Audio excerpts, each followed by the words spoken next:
ಸ್ವಲ್ಪ ಖರ್ಚು ಜಾಸ್ತಿ ಇರುತ್ತೆ. ದುಡ್ಡಿನ ಒಂದು ಒಳಹರಿವು ಜಾಸ್ತಿ ಹೇಗಿರುತ್ತೆ ಅದೇ ರೀತಿಯಾಗಿ ಖರ್ಚು ಕೂಡ ನಿಮಗೆ ಜಾಸ್ತಿ ಇರತಕ್ಕಂಥದ್ದು ಕಂಡುಬರುತ್ತೆ.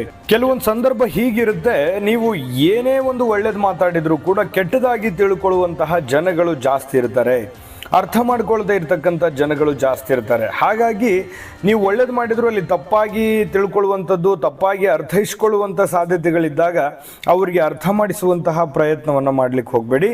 ನೀವಾಯಿತು, ನಿಮ್ಮ ಕೆಲಸ ಆಯಿತು, ಹೋಗ್ತಾ ಇರಿ, ಮಾಡ್ತಾ ಇರಿ. ಅದರಿಂದ ಬಹಳಷ್ಟು ಅನುಕೂಲತೆಗಳು ಆಗ್ತವೆ. ಜಗಳ ಬೇಡ, ವಾದ ವಿವಾದಗಳು ಬೇಡ, ಯಾರೊಂದಿಗೂ ಶತ್ರುತ್ವ ಬೇಡ. ಸಾಫ್ಟ್ ಆಗಿರತಕ್ಕಂತಹ ನಡೆ ನಿಮ್ಮದಾಗಿರಲಿ. ಈ ವಿಡಿಯೋದಿಂದ ತಿಳ್ಕೊಬೇಕಾಗಿರುವಂತಹ ಬಹುಮುಖ್ಯವಾಗಿರ್ತಕ್ಕಂಥ ವಿಚಾರ ಅನ್ನುವಂಥದ್ದು ನಿಮ್ಮ ಗಮನಕ್ಕಿರಲಿ. ಇನ್ನು ನೀವು ಮಾಡ್ತಕ್ಕಂಥ ಕೆಲಸಗಳಲ್ಲಿ ಅಭಿವೃದ್ಧಿ ಆಗೋದ್ರ ಜೊತೆಗೆ ನೀವೇನಾದರೂ ಮನೆ ಕೊಳ್ಳಬೇಕು, ಭೂಮಿ ಕೊಳ್ಳಬೇಕು, ಸೈಟ್ ಕೊಳ್ಳಬೇಕು, ಆಸ್ತಿ ತಗೋದು